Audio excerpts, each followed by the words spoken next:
Mahkeme kesinleşinceye kadar onlar bilmemeli. Bunlar bir nevi mafya. İçine girince çıkamazsın. Kızın sağlığı önemli. Bunu içine gömmelisin. Aklından bunu çıkarma Azat. Kızım ölecek Ali. Ömrü uzun değildir. Ölecek mi? He ya, ölecek. Yalnız ayakları değil. Hep kan kusuyor. Madem öyle de dönümü niye getirdin? Benim yüzümden çok çekti kardeş. Bir gün yüzü görmedik. Hasan buradadır. 3-5 gün yaşasın diye getirmişsin. Bugün yarın yoktur.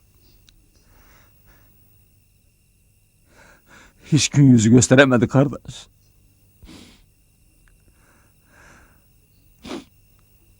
Hasan al gel deyince alıp getirmişim.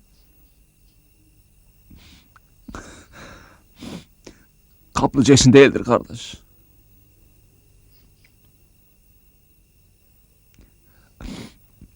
Ben burada dönüşü düşünüyorum. Para yok. Pul yok. Hasan da aynı.